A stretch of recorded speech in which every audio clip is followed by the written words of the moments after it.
পূজের গুরু দক্ষিণার জন্য নগরে নগরে সকলের কাছে কিছু কিছু সাহায্য চাইবে, ভিক্ষা চাইবে।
আপনারা শান্তভাবে ধৈর্য নিয়ে বসে পড়ুন।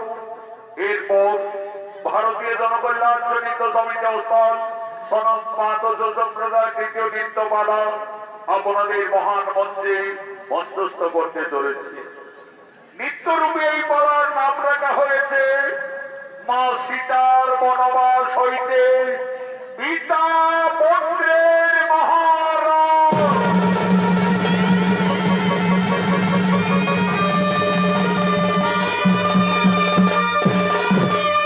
মা সীতার বনবাস হইতে সতী পুত্র লঙ্কুশ প্রভু শ্রীরাম বিমাতার অভিশাপে পিতৃ সত্য পালনার্থে 14 বৎসরের জন্য বনবাসে গমন করেছিলেন। সঙ্গে ছিলেন অর্ধাঙ্গিনী সীতা এবং অনুজ লক্ষ্মণ। সেই বনবাস থেকে রাক্ষস রাজা রাবণ মা সীতাকে হরণ করে লঙ্কায় নিয়ে যায়। প্রভু শ্রীরাম সাগর বন্ধন করে রাক্ষসকুল বিনাশ করে তার সহধর্মিণী দেবী সীতাকে লঙ্কার থেকে সসম্মানে মুক্তি করে ফিরে আনে অযোধ্যা নগরী। বর্তমানে অযোধ্যার মহারাজ শ্রী রামচন্দ্র এবং রানী মা সীতা আনন্দেই রয়েছেন প্রজাবাসী সকলে। আজ মা সীতার সঙ্গে তার 3 আদরের বোন ভরত লক্ষ্মণ শত্রুঘ্নের স্ত্রী তারা সকলেই অযোধ্যার রাজপ্রাসাদের দিকে আগমন করছে।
লঙ্কায় নিয়ে গেছিলেন।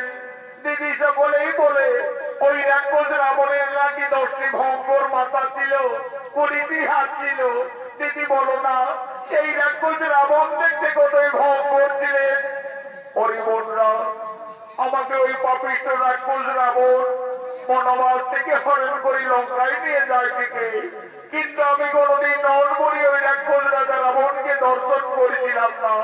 তবে আমাকে যেদিন আকাশপথে হরণ করে নিয়ে যায় লঙ্কায়, আমি সেই দিন সমুদ্রের জলে ওই ভঙ্গর দানবের রূপটি দেখেছিলাম। পরিবর্ণা সেই রাক্ষস রাবণ দেখতে কতই ভঙ্গর ছিল। আজ আমি রাজপ্রাসাদের মধ্যে তার শরীর রঙ্গ প্রত্যঙ্গ সমস্তই অঙ্কন করবো, তা তোমরা নয়ন করে দর্শন করো। মা সীতা, রাক্ষস রাবণ দেখতে কতই ভঙ্গর ছিলেন। আজই অযোধ্যা রাজপ্রাসাদের মধ্যে তার 10টি ভঙ্গর রাক্ষসের মাথা, 20টি হাত, শরীর রঙ্গ প্রত্যঙ্গ একের পর এক অঙ্কন করতে লাগলেন। সেই সময় মা সীতা 5 মাসের গর্ভবতী ছিলেন। মা সীতার মনে নিদ্রার আকর্ষণ থেকে উঠল। সেই রাক্ষসের ছবি অঙ্কন করতে করতে মা জানকী তার উপরেই নিদ্রা যাপন করিলে। দিদি, মান্ডবী দিদি, ওই দেখো আমাদের সীতা দিদি রাক্ষস রাবণের ছবি অঙ্কন করতে করতে নিদ্রান্বিত হয়ে গেলেন। আমাদের সীতা দিদি 5 মাসের গর্ভবতী, তার বিশ্রামের খুবই প্রয়োজন।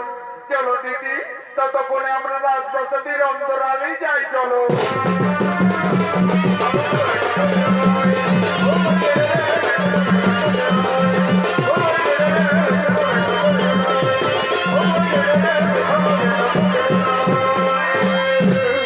এমন সময় প্রভু শ্রী রামচন্দ্র এবং অনুজ লক্ষণ এই রাজপ্রাসাদের দিকে আগমন করছে।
স্বর্গীয় আদালত মহাদর্বদান শিষ্য ওস্তাদ যুধিষ্ঠির মাহাতো লক্ষণের ভূমিকায় মানিক কৈবর্ত।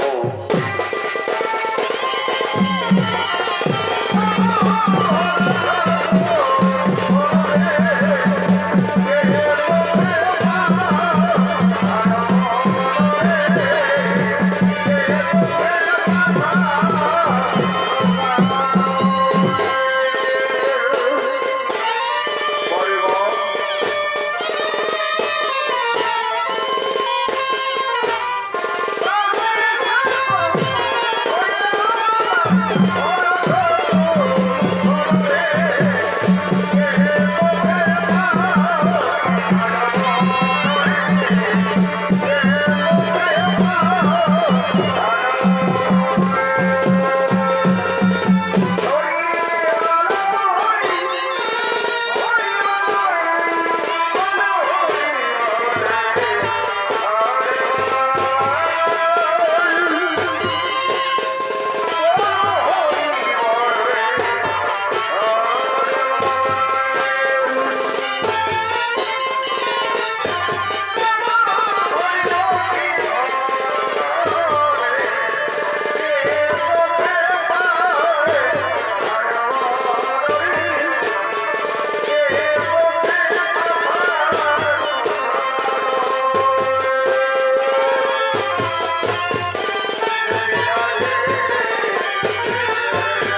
রাবণের ছবি অঙ্কন করে তার উপরে তার নিদ্রা যাপন করে রয়েছে।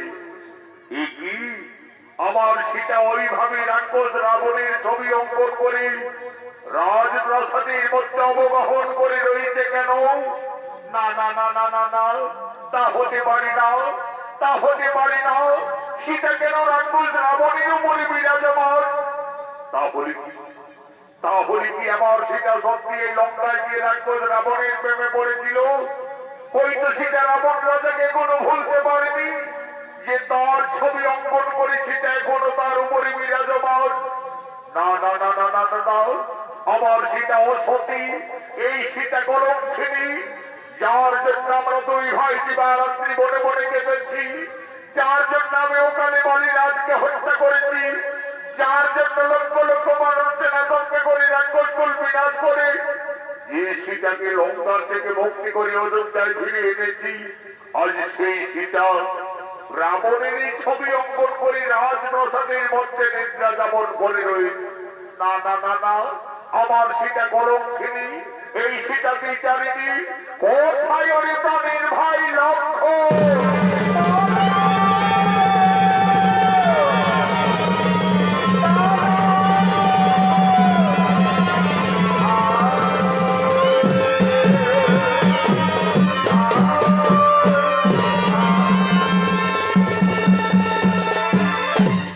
আদেশ করুন দাদা। ওরে ভাই লক্ষ্মণ, ওরে আমার প্রাণের ভাই লক্ষ্মণ, ওইতে করে ভাই আমাদের রানী সীতা রাক্ষস রাবণের ছবি অঙ্কন করে রাজপ্রাসাদের মধ্যে তার উপরে নিদ্রা যাপন করে রয়েছে। ওরে ভাই লক্ষ্মণ, এই কলঙ্কিনী হয়তো লঙ্কায় গিয়ে রাক্ষস রাবণের প্রেমে পড়েছিল। হয়তো সীতা রাবণ রাজাকে কোনো ভুলতে পারেনি যে তার ছবি অঙ্কন করে সীতা এখনো তার উপরে বিরাজমান। ওরে ভাই লক্ষ্মণ, এই কলঙ্কিনী যদি আমাদের অযোধ্যা নগরে থাকে, তাহলে আমাদের রঘুকুলের বদনাম হয়ে যাবে রে ভাই, আমাদের সূর্য বংশের বদনাম হয়ে যাবে। ওরে প্রাণের ভাই লক্ষ্মণ, এই কলঙ্কিনীর আর আমি মুখ দর্শন করতে চাই না। সূর্য বংশে জন্ম মোর পিতামর দশরথ বিখ্যাত জগতে, তার পুত্র আমি রঘুনন্দন। যাও তুমি কলঙ্কিনীকে দিয়ে এসো নির্বাসন।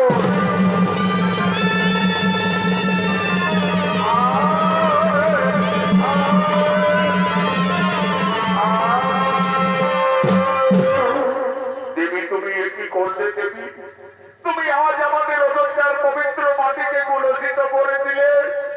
ধীরে ধীরে মা সীতার নিদ্রার আকর্ষণ ভঙ্গ হলো। চোখ মেলে চাইতে মা জানকী রাজপ্রাসাদের মধ্যে তার দেবর লক্ষ্মণকে দেখতে পাই। লক্ষ্মণ, একই ভাই তুমি প্রাসাদে? দেবী তুমি একই করেছো দেবী? তুমি কেন রাক্ষস রাবণের ছবি অঙ্কন করলে রাজপ্রাসাদের মধ্যে? তুমি তার পরিশোধ করে নিদ্রা যাপন করতেছিলে। তুমি কি সত্যি এই লঙ্কায় গিয়ে রাক্ষস রাবণকে ভালোবেসেছিলে? তুমি কি রাবণ রাজাকে কোনো ভুলতে পারোনি? না রে ভাই লক্ষ্মণ, আমি কিছু ভুল করিনি রে ভাই। আমি শুধু মান্ডবী উর্মিলা বন্ধের বোঝাবার জন্য এই রাক্ষসীর ছবিকে আমি প্রাসাদের মধ্যে অঙ্কন করেছিলাম রে ভাই। তুমি জানো না দেবী, এই অপরাধে তুমি কলঙ্কিনী, এই অপরাধে তুমি বিচারিণী। সেই রাক্ষস রাবণ তোমাকে বনবাস থেকে হরণ করে লঙ্কা নিয়ে যায়, সেই রাবণের ছবি অঙ্কন করে তুমি ভুল করে অপরাধ করেছো। প্রভু শ্রীরাম আর কোনদিন তোমার মুখ দর্শন করবে না। আমায় আদেশ দিয়ে গেলে এই ভোটেই তোমায় দিতে হবে নির্বাসনে।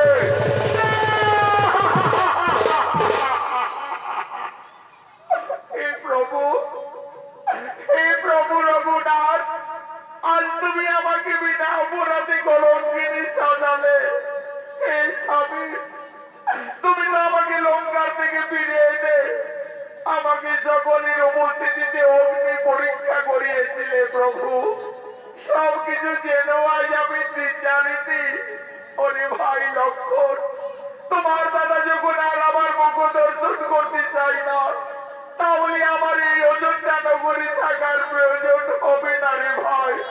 চলো ভাই, তুমি আমায় দিয়ে এসো নির্বাসনে। বিনা দোষে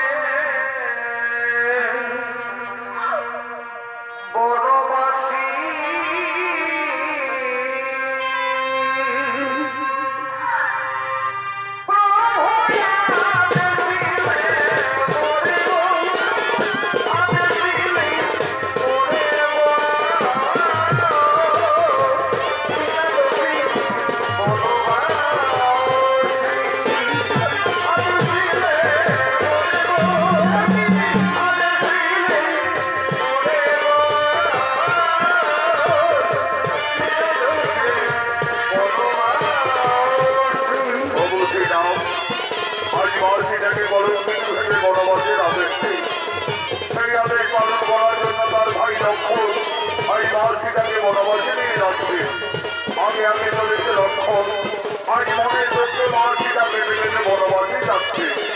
বনভবন পেরিয়ে ঘর কারণে প্রবেশ করেছে লক্ষণ দেবী সীতাকে নিয়ে। আজ লক্ষণ বলছেন দেবী গো, দেখো দেবী, আমরা তো বনবাসের যথার্থ জায়গায় উপস্থিত হয়ে গেছি দেবী। তুমি তোমার বনবাস জীবনের কারণেই জানাবে দেবী। তুমি আমাকে অযোধ্যায় ফিরে যাওয়ার অনুমতি দাও দেবী। আমাকে অযোধ্যায় ফিরে যেতে হবে, কিন্তু আমি কিভাবে একটি বৈষ্ণবদের গর্ভবতী নারীকে না বনের মধ্যে ফেলে যাবো? তুমি আমায় ক্ষমা করে দাও দেবী, আমায় তুমি ক্ষমা করে দাও। যে জানকীর জন্য আমি 12 বছর অনাহারি অনিচ্ছায় ছিলাম, যে জানকীর জন্য আমি সত্যের মান ভক্তি ধারণ করেছি, আজ সেই জানকীকে আমায় বনবাসে নিয়ে যেতে হবে। আমায় তুমি ক্ষমা করে দাও দেবী, ক্ষমা করে দাও। ওরে ভাই লক্ষ্মণ, তুমি তো তোমার দাদা রামের পালন করেছো রে ভাই। তুমি ফিরে যাবে অযোধ্যা নগরে। তোমার দাদা আমাকে বিয়ের সময় দিয়েছিলেন আমার গলার মুক্তার হার, কানের দুল, পায়ের নপুর। আমার বনবাসে এই অলঙ্কারের স্বভাব আমি জানি ভাই। এই অলঙ্কারগুলি নিয়ে যাবে অযোধ্যা নগরে। তোমার দাদা রঘুরাজের কাছে দিয়ে বলবে, দাদা তোমার আমি পালন করেছি। তোমার কলঙ্কের সীতাকে আজ আমি মনে দিয়ে এসেছি, বনবাসে নিয়ে এসেছি। বনবাসে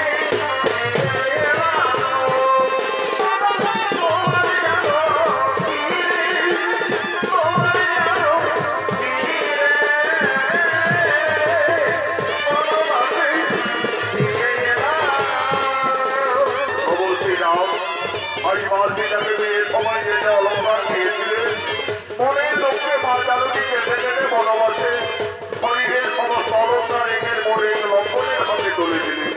আজ মা জানকী বলছে, ওরে ভাই লক্ষণ, এই সমস্ত অলঙ্কার নিয়ে যাবে তুমি ফিরে অযোধ্যা নগরে। তোমার দাদা রঘুরামের কাছে গিয়ে বলবে,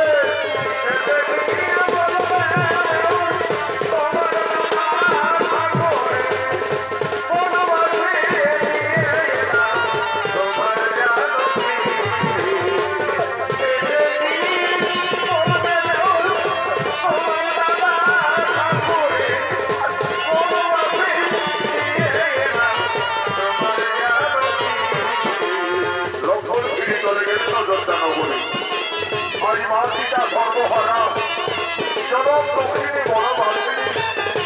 আজ মা সীতা মনে মনে কাঁদছে, তার মনের ধারা অবিরত বলছে। আজ মা সীতা কাঁদছে আর কেঁদে কেঁদে মনের লোককে বলছে, হে বিধাতা, আমি এখন কোথায় যাব? এই বনবাসে আমি কি খাবো? আমি কিভাবে আমার এই গর্ভের সন্তানকে বাঁচাবো?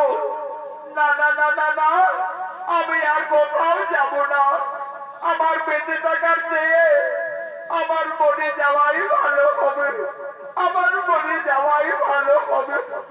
এই প্রভু রঘুনাথ, তুমি শুধু যুগে যুগে আমাকে কাটিয়েই চলেছো প্রভু। আমার এই নারী জনম দুঃখের জীবন যুগে যুগে আমায় কেঁদেই যেতে হলো প্রভু, শুধু কেঁদেই যেতে হলো। চারি যুগে আমি বড় মন্দ ভাগিনী, চারি যুগে আমি বড় মন্দ ভাগিনী।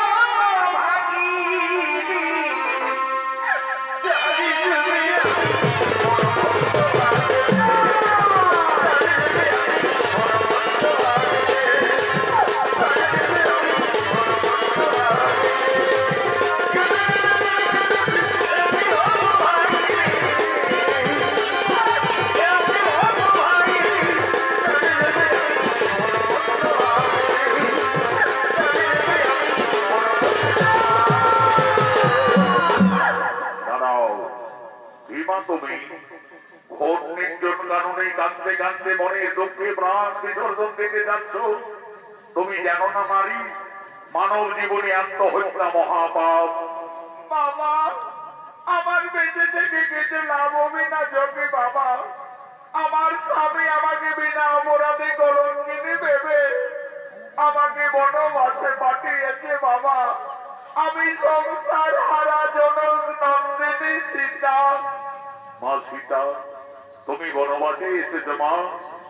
আমি ঋষি বাল্মীকি, আমি জানতাম না জানো কি, একদিন না একদিন তোমাকে বনবাসে আসতেই হবে। মা সীতা, তুমি কেঁদো না মা, তুমি কেঁদো না। বিধির বিধান কেউ লঙ্ঘন করতে পারে না মা, কেউ লঙ্ঘন করতে পারে না। মা সীতা, তোমার বনবাস জীবন কাটাবার জন্য আমি এই তপবনে পূর্বে একটি সুন্দর পাতার কুটির নির্মাণ করে রেখেছি। চলো মা জানকী, তুমি না কেঁদে না ভেবে তোমার বনবাস জীবন ওই পাতার কুটিরেই কাটাবে। চলো। আমার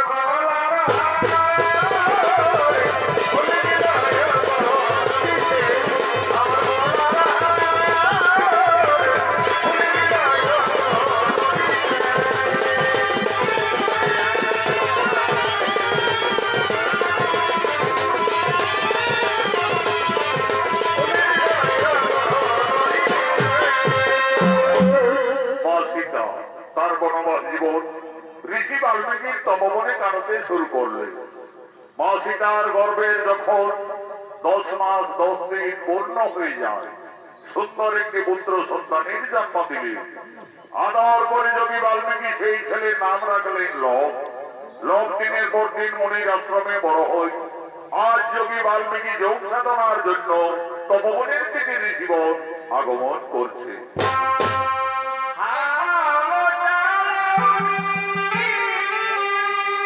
আরে ভাই,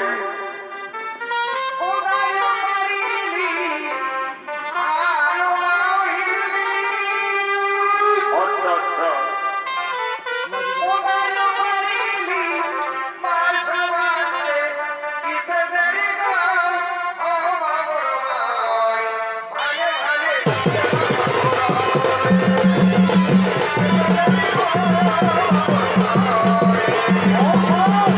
যোগী বাল্মীকির অভিনয় নৃত্যশিল্পী জগদীশ মাহাতো।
আজ তপবনের জীবন যোগ সাধনায় রত হলে।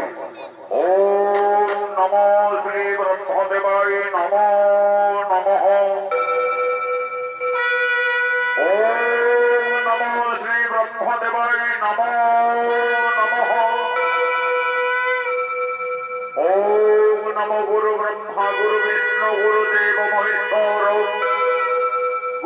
পরম ব্রহ্ম তস্মৈ শ্রী গুরুবে নমো নমো। এমন সময় মা সীতা এসে বলছে, বাবা বাবা তুই কি মা সীতা? বলো মা সীতা, তোমার কি হয়েছে মা? বাবা ওই দেখো আমার পুত্র লোক বৃক্ষতলায় ঘুমিয়ে আছে।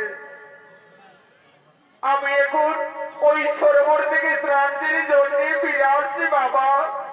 দেখো মা সীতা, তুমি স্নানে যাবে চলে যাও, কিন্তু দেরি করো না মা, কারণ তোমার পুত্র লোক ছোট্ট বালক, সে খুবই উপদ্রব করে, সে এখন ঘুমিয়ে রয়েছে। থাক, আমি এখন এখানেই ধ্যানে আছি। যাও মা, তুমি আর বিলম্ব না করি তাড়াতাড়ি স্নান থেকে জল নিয়ে ফিরে আসবে। যাও। সীতা গেল জলাতে, তবে গেল তার পিছে। তবে গেল দেখে মোরে, উঠে গেল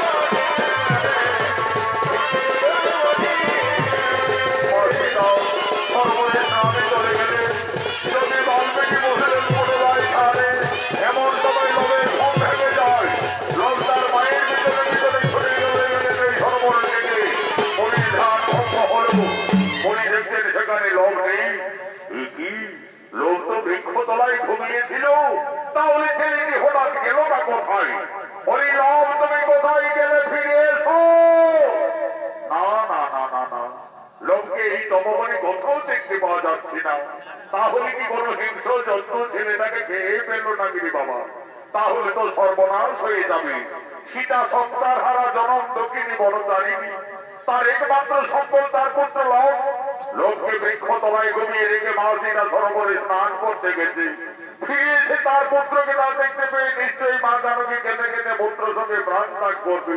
না না না না, আমি যোগী বাল্মীকি, আমি মা সীতার আর দুঃখ দেখতে পারবো না। যোগী বাল্মীকি লোককে না দেখতে পেয়ে রবির সবার একটি সন্তানের মনে এই তপবনে সৃষ্টি করছে। সীতা গেল জলাতে, তবে গেল তার পিছে। তবে গেল দেখে মোরে, উঠে গেল উঠে গেল পিছে। সীতা গেল জলাতে, তবে গেল তার পিছে। তবে গেল দেখে মোরে, উঠে গেল মা সীতা সরোবর থেকে স্নান করে ফিরে এসে দেখছে রবির মতো আরেকটি ছেলে সেই বৃক্ষতলায় ঘুমিয়ে রয়েছে। বাবা বাবা ওই ছেলেটি আমার কোন ছেলে বাবা? কেন মা সীতা, তোমার পুত্র লোক? তুমি এই তো বলে গেলে বাবা আমার সন্তান ঘুমিয়ে আছে, তাকে তুমি দেখো। আমি তো দেখছি না, তোমার পুত্র তো বৃক্ষতলায় ঘুমিয়ে রয়েছে। না বাবা, তোমার কথা ভুল হচ্ছে। এই দেখো বাবা, আমার ছেলে তো আমার পিছনে পিছনে সরোবরে ছুটে গেলে। মা সীতা, আমার ভুল হয়ে গেছে মা, আমি ভুল করে ফেলেছি মা। আমি ভেবেছিলাম লোককে এই তপবনে কোনো হিংস্র জন্তু খেয়ে ফেলেছে। আমি তোমার দুঃখ না সইতে পেরে মা জানকী, আমি যে রবির মতো আরেকটি সন্তানের সৃষ্টি করেছি মা। লোক যেমনি তোমার পুত্র আমি সৃষ্টি করেছি, তার নাম হবে কুশ। কুশ হবে তোমার ঠিক তেমনই পুত্র। কুশ, কুশ, কুশ, তুমি উঠে এসো কুশ। ওই দেখো কুশ, তোমার মাথা দাঁড়িয়ে রয়েছে। যাও কুশ, তুমি তোমার মায়ের কোলে চলে যাও। মা সীতার একটি সন্তান ছিল। যোগী বাল্মীকির আশীর্বাদে মা জানকীর তপবনে দুইটি পুত্র হয়ে গেল। তার দুই সন্তানকে নিয়ে মা সীতা তার বনবাস জীবন আনন্দেই কাটাতে চলেছে।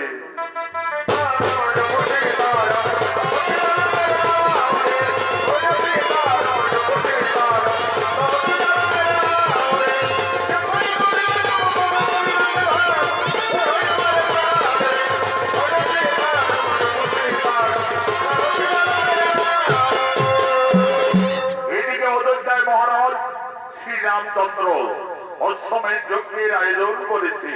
যজ্ঞ সভায় কুলগুরু বৈশিষ্ট্য রাজা শ্রীরামচন্দ্র, ভরত, লক্ষ্মণ, শত্রুঘ্ন সকলেই আগমন করছে। সাধু সঙ্গমিনী, পরে ভাই ওই সাধু সঙ্গমিনী,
আমি প্রজাবাসীর মঙ্গল কামনার্থে অযোধ্যা নগরী অষ্টমের যজ্ঞের সূচনা করেছি।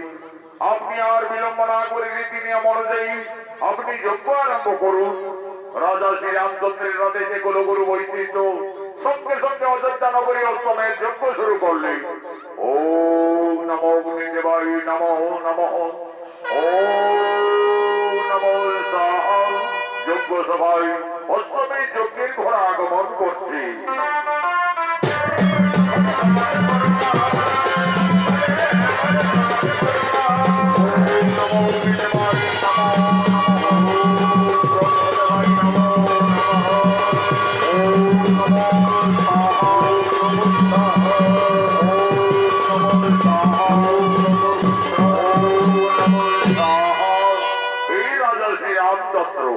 আমাদের অষ্টমের যজ্ঞ প্রায় সমাপনের মুখে।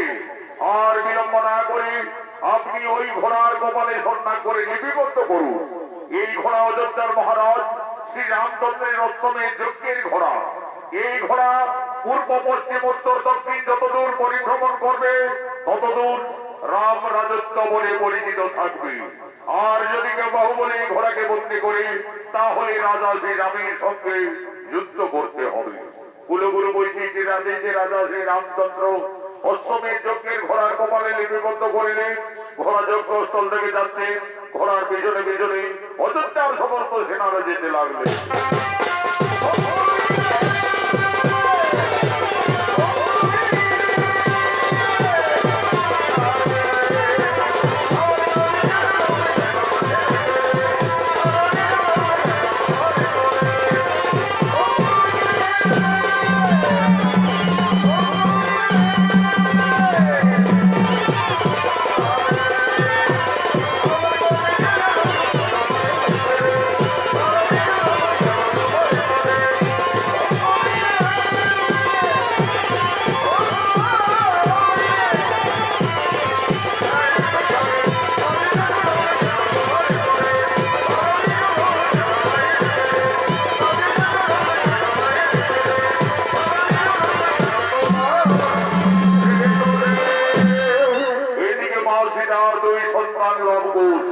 গুরু বাল্মীকি আশ্রমে অস্ত্র শিক্ষা বিদ্যা শিক্ষা শিখতে শিখতে এখন তারা দুই ভাই অনেক বড় হয়ে যায়। আজ তারা মনে আনন্দে মনে তপবনে খেলা করার জন্য দুই ভাই আগমন করছে।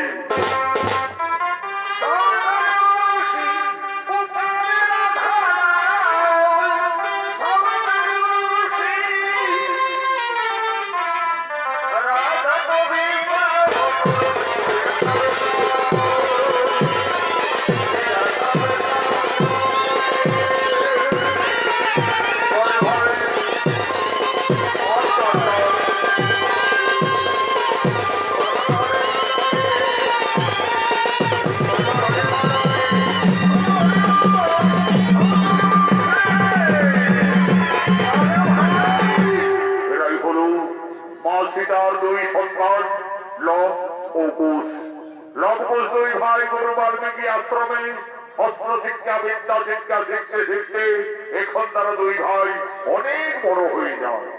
আজ তারা মনে আনন্দে মনে তপবনে খেলা করার জন্য দুই ভাই আগমন করেছে। লক্ষ্মীর অভিনয় আপনাদের মহান মন্ত্রী নৃত্য পরিবেশন করে দেখাবে বিহার বেঙ্গল ঝাড়খণ্ড আন্দোলন সৃষ্টিকারী পুরুলিয়া জেলার জঙ্গল বল মেডেল প্রাপ্ত দুই তরুণের রোমান্টিক জুটি আকাশ চন্দ্র মাহাতো, মঙ্গল চন্দ্র মাহাতো।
তপবনে। ওরে ভাই কোষ, ওই দেখো ভ্রাতা, একটি ভঙ্গ রাক্ষসী এই তপবনের দিকে ছুটে আসছে। চলো ভাই, ততক্ষণে আমরা কুটিরে পালিয়ে যাবো। না দাদা, আমরা গড়িতে পালাতে যাবো কেন? আমাদের তো গুরুদেব ঋষি বাল্মীকি অস্ত্র শিক্ষা শিখিয়েছে। চলো না দাদা, সেই অস্ত্র মানে ওকে আমরা বিনাশ করে দেবো। তবে তাই চলো ভাই, তাই চলো। এই রাক্ষসী এই তপবনে আর এক পাও এগিয়ে এলে তোকে আমরা সমলে বিনাশ করবো। কি? এই তো জল তোদের অভিযোগী বালক, আজ আমি তোদের তপবনে খেয়ে ফেলবো।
আমি তোমাদের দুই ভাইকে অস্ত্র শিক্ষা পরীক্ষার্থী। আমি এই মনে মনে ছলনা করে এই মহাবীর রাক্ষসী সৃষ্টি করে তোমাদের আক্রমণ করেছিলাম।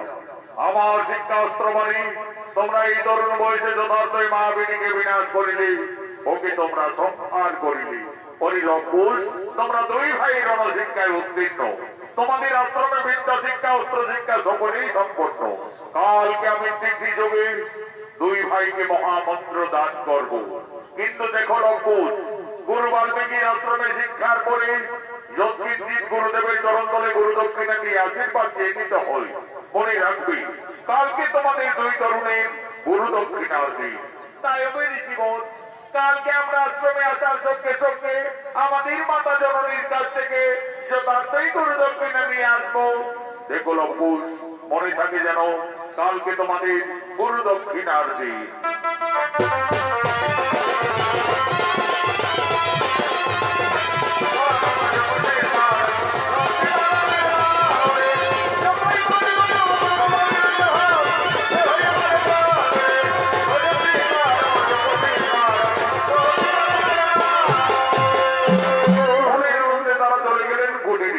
কুটিরে গিয়ে তাদের মাতা সীতার কাছে তারা নিবেদন করছে। মা, মাতা তুমি কোথায়? কি হয়েছে লম্বুর? ওইভাবে মা মা চিৎকার করতে করতে কুটিরে এলি, তপবনে কিছু বিপদ হয়েছিল নাকি বাবারা? না মাতা, আজ আমরা তপবনে একটি ভয়ঙ্কর রাক্ষসীকে দুই ভাই বিনাশ করে দিয়েছি। মা, আমাদের গুরুদেব যোগী বাল্মীকি বলেছেন আমরা অস্ত্র শিক্ষায় সফল হয়ে গেছি, আমাদের বিদ্যা শিক্ষাও সম্পন্ন। কালকে আমাদের আশ্রমে গুরু দক্ষিণা দিতে হবে। দাও মা, আমাদের গুরু দক্ষিণা দাও। ওরে লম্বুর, ওরে পুত্রবোধ, তোমরা তো দুই ভাই বড় হয়েছ, তোমরা তো সকলেই বুঝতে পারছো আমরা যে বনবাসী বাবারা, আমাদের কুটিরে কিছু নেই লম্বুর। আমি কি দিন তোমাদের গুরু দক্ষিণার থেকে মুক্তি করবো? মা, তুমি কেন না মাতা, তোমার দিবারাত্রি কান্না আমরা যার কিছুতেই সইতে পারি না। জানো মা, আমাদের গুরুদেব বলেন চুরি করা অপরাধ হয়, কিন্তু যে না অপরাধ নয়। ওই তো মাতা অদূরে নগর দেখা যাচ্ছে, চলো না মা, আমাদের গুরু দক্ষিণার জন্য সকলের কাছে কিছু কিছু সাহায্য চেয়ে নেবে। মা সীতা একদিন ছিলেন নজরদায় মহারানী, আজ সর্বহারা জনন দক্ষিণী বনচারিণী। তার দুই সন্তানের গুরু দক্ষিণা দেওয়ার মতো মা সীতার কুটিরে কিছুই নেই। আজ মনের দুঃখে মা জানকী এই নগরের দ্বারে দ্বারে সকলের কাছে করজোড়ে নিবেদন করছে। এ ভক্তগণ, আজ আমি খুবই সংকটে পড়েছি। আমার দুই অমন সন্তানের গুরু দক্ষিণা দেওয়ার মতো আমার কাছে কিছুই নেই। আজ আমি সকলের কাছে করজোড়ে নিবেদন করছি, আপনার সকলেই কিছু কিছু সাহায্য করে আমার দুই অমন সন্তানের গুরু দক্ষিণার থেকে আপনার মুক্তি করে দিন, মুক্তি করে দিন।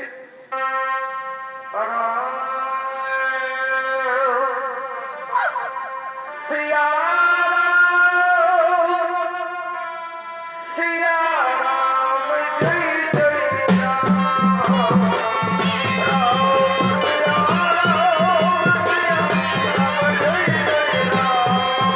আজ মনের দুঃখে মা সীতা তার দুই সন্তান দম্পতির গুরু দক্ষিণার জন্য নগরে নগরে দ্বারে দ্বারে মা জানকীর ভিক্ষা করতে লাগলেন। সকলের কাছে মা সীতা সাহায্য চাইতে লাগলেন।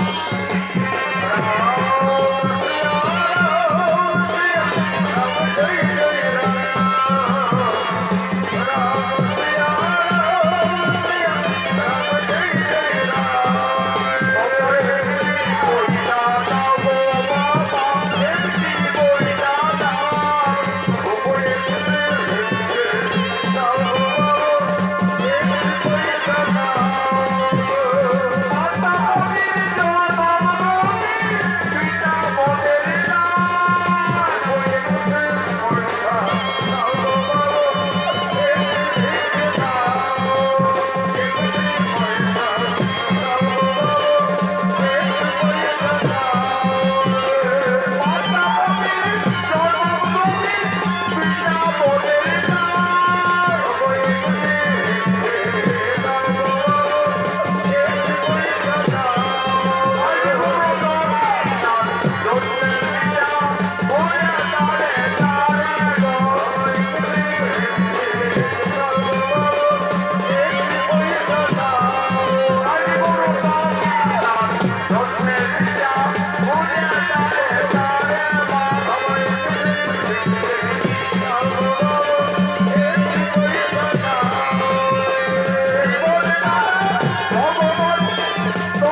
তার দুই সন্তান লম্পটের গরু দক্ষিণার জন্য নগরে নগরে সকলের কাছে কিছু কিছু সাহায্য চাইবে, ভিক্ষা চাইবে।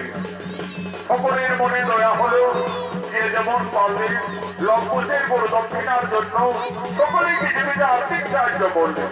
মা সীতার বনবাস জীবনে যথেষ্ট অর্থ হলো, মুদ্রা হলো। মা জানকী আজ বলছে, ওরে লম্পট, এই তো বাবারা আমাদের সকলেই দয়া করেছে। এই মধ্যে আশ্রমে গুরুদেবের চরণ তলে প্রণাম জানিয়ে তোমরা আশীর্বাদ দিয়ে নেবে বন্ধুগণ। মা সীতা নগরে নগরে ভিক্ষা করে আর যেটুকু অর্থ পেয়েছিলে সমানভাবে তার দুই সন্তান লম্পটের হাতে মা জানকী তুলে দিলে। আজ মা সীতা বলছে, ওরে লম্পট, আর বিলম্ব করো না বাবারা। মা তুমি কেন না মা, তুমি কুটিরে যাও মা, আমরা গরু দক্ষিণা দিয়ে অচিরেই ফিরে আসবো মা, অচিরেই ফিরে আসবো।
আমরা আমাদের গরু দক্ষিণা নিয়ে এসেছি, এই সামান্য অর্থমন্ত্র নিয়ে আমাদের আশীর্বাদ করো, আমাদের গরু দক্ষিণা থেকে মুক্তি করে দাও।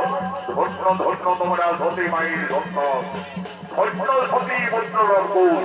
আজ আমি আনন্দিত তোমাদের পূর্ণ আশীর্বাদ করবো, তোমরা আরো শক্তিশালী হবে, আরো ভঙ্গুর যোদ্ধা হবে। এই নাও গুরুদেব, এই নাও আমাদের গুরু দক্ষিণা। হরি লম্পট, আমাকে যে বিশেষ কাজে গরিব দিনের মতো গঙ্গাসাগরে কপিলবনের আশ্রমে যেতে হবে।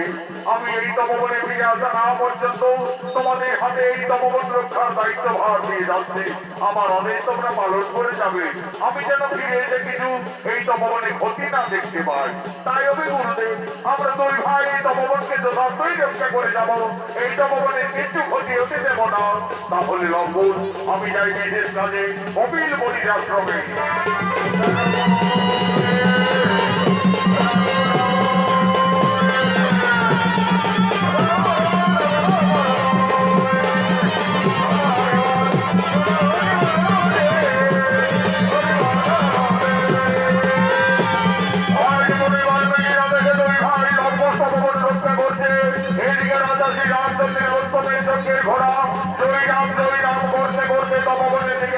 আগমন করছে।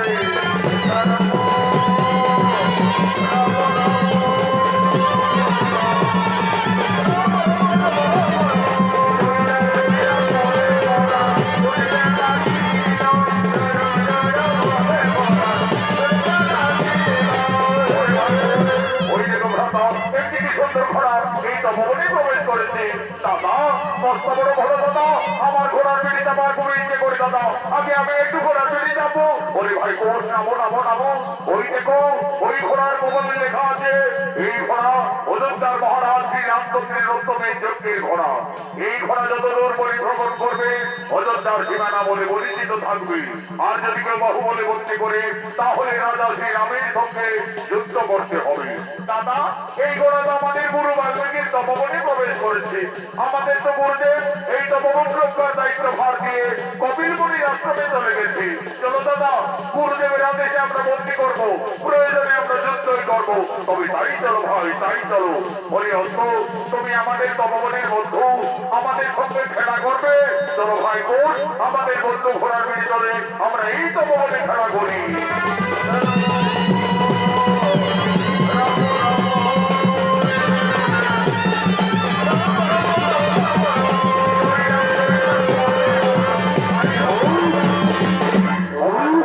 হনুমান এসে বলছে, এই মূর্খ বালক, আমাকে বেশি বালক হয়ে আমার বাবুজি আমি রক্তকে ভর্তি করিলে তোমাদের আত্মপরিচয় কি?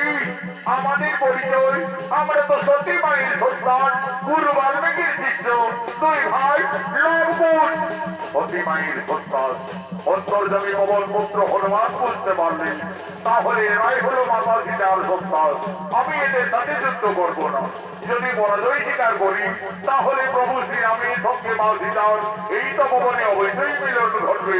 বুদ্ধিমতী হনুমান আর ছলনা করলে এই বালক এই ঘোড়াকে না ছাড়লে এই গদার আগে তোমাদের শেষ করে দেবো। কি হনুমান তুমি আমাদের ভয় দেখাবে? চলে এসো দেখি কার মৌলিকগত শক্তি রয়েছে।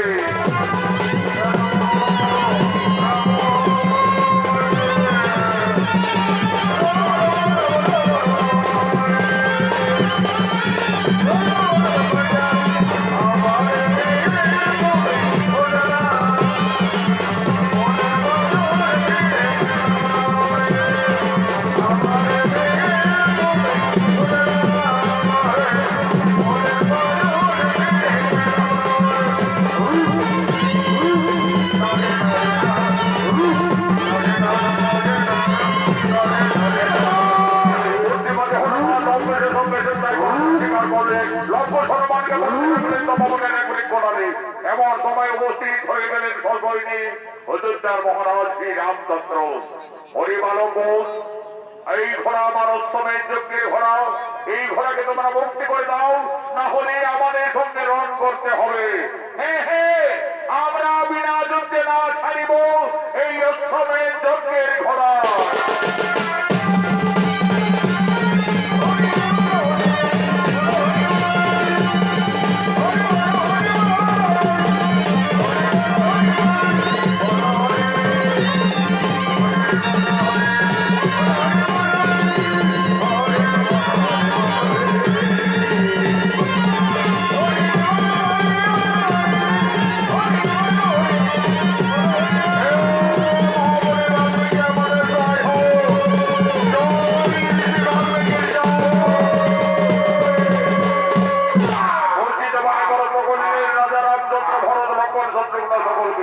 এদিকে কপিল মুনির আশ্রম থেকে ঋষি বাল্মীকি ফিরে এসে দেখছে লবকুশ সর্বনাশ করে রেখেছে। ওরে শিষ্যগণ, ওরে লবকুশ কোথায় তোরা? আমার অবর্তমানে এইভাবে তপবনে অত্যাচার। গুরুদেব আমরা তো তোমার আদেশ পালন করে চলেছি। এই তপবন রক্ষা করতে গিয়ে এই সমস্ত যোদ্ধাদের রণে পরাস্ত করে রেখেছি। ঋষি দাদু একটি জাদু হনুমানকে পরাস্ত করে এই জঙ্গলে লোতায় পাতায় বন্দি করেছি। ওই তোরা আমার হনুমান নাকি? কোথায় হনুমান বন্দি করিলে? ওই দেখো ঋষি দাদু ওই তপবনের বৃক্ষ ডালে। এই যে আমার পবন পুত্র বীর হনুমান বাবা, এই হনুমানের সকল ঝগড়া করেছো। ওরে রঙ্গ সেই রাজাদের না জেনে না শুনে কেন আঘাত করেছো? যা যা আর বিলম্ব না করি তোদের মাতা সীতাকে তোরা তাড়াতাড়ি তপবনে ডেকে নিয়ে আয়। তোদের মাতায় বলবে ওই রাজার সঙ্গে তোমাদের পরিচয় কি। মা তুমি তাড়াতাড়ি তপবনে এসো মাতা। ওরে লবকুশ তপবনে কি হয়েছে বাবারা? মা আজ আমরা রণে জয়ী হয়ে গেছি মা। একটি জান্ত হনুমানকে এই জঙ্গলে পরাস্ত করে লোতায় পাতায় বন্দি করে রেখেছি মাতা। ওই লবকুশ কোথায় হনুমান তোমরা বন্দি করেছে বাবারা? ওই দেখো মা ওই তপবনের বৃক্ষ ডালে। ওরে লবকুশ এ তো পবন পুত্র বীর হনুমান। এই হনুমানকে তোমরা কেন বন্দি করিলে বাবারা? লবকুশ হনুমানকে তোরা তাড়াতাড়ি মুক্তি করেছে। ওই হনুমান একদিন আমার মান রেখেছে। ওই হনুমান আমার জন্য লঙ্কায় কতই না দুঃখ পেয়েছে। দে বাবারা তোরা হনুমানকে ছেড়ে দে। মা সীতা ওদিকে তো তুমি হনুমানকেই দেখেছো, আর এই দিকে তাকিয়ে দেখো তোমার সন্তানরা তোমার স্বামী তোমার দেবরদের সকলকেই একের পর এক রণে জর্জরিত করে রেখেছে। আরে লবকুশ এ তোরা কি করেছি বাবারা? তোরা কাদের সঙ্গে রণ করেছ, যুদ্ধ করেছ? তোরা তো সকলই সর্বনাশ করে দিয়েছ লবকুশ। আমার হাতের শাখা সীতার সিঁদুর আজ তপবনে সকল মুছে দিলে বাবারা। বাবা বাবা গো আমি আমার বনবাস জীবনে তোমার কাছে কোনোদিনই কিছু চাইনি বাবা। আজ আমার দুই অবুঝ সন্তানে ক্ষমা করি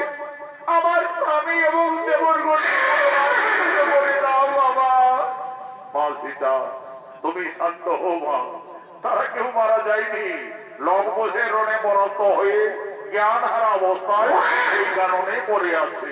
আমি এক্ষুনি কমণ্ডলে জল হইতে সকলের জ্ঞান আবার ফিরিয়ে দেব। ওম নমঃ সাহা ওঠ রাজা শ্রী রামচন্দ্র, ওম নমঃ সাহা ওঠ বীর অনন্ত লক্ষণ, ওম নমঃ সাহা ওঠ বীর ভরত কুমার, ওম নমঃ সাহা ওঠ বীর শত্রুঘ্ন। এই রাজা শ্রীরাম, তুমি আমার অবর্তমানে আমার এই তপবনে এসে আমার এই দুই তরুণ শিষ্যর সঙ্গে এইভাবে রণ করতে পারো না? এইভাবে যুদ্ধ মানায় না। মনে করি রাজা, একদিন তুমি তোমার রানীকে কলঙ্কিনী ভেবে পঞ্চমাসের গর্ভবতী অবস্থায় বনবাসে পাঠিয়েছিলে, তোমারই অভিশাপ সন্তান হয়ে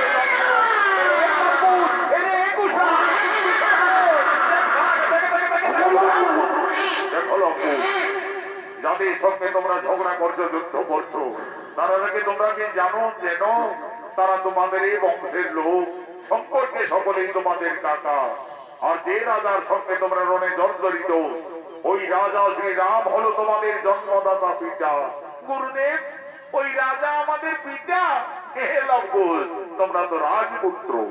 যাও, তোমাদের ভুল স্বীকার করে অবিলম্বে করে জোরে দুই ভাই ক্ষমা চেয়ে নেবে যাও।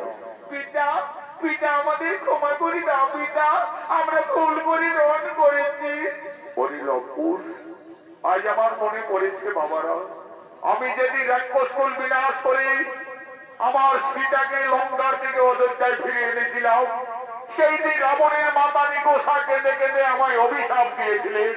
বলেছিলেন, ওরে বনবাসী শ্রী রামচন্দ্র, আজ যেমন পুত্র সঙ্গে আমাকে কাঁদতে হলো, আমিও তোমাকে অভিশাপ দেব। তুমি ত্রিলোক জয়ী হলো, একদিন না একদিন তোমার অপরাজয় নিশ্চিত হবে তোমার পুত্রের হাতে। আজ আমার সেই অভিশাপের কথা মনে পড়িল লঙ্কুল।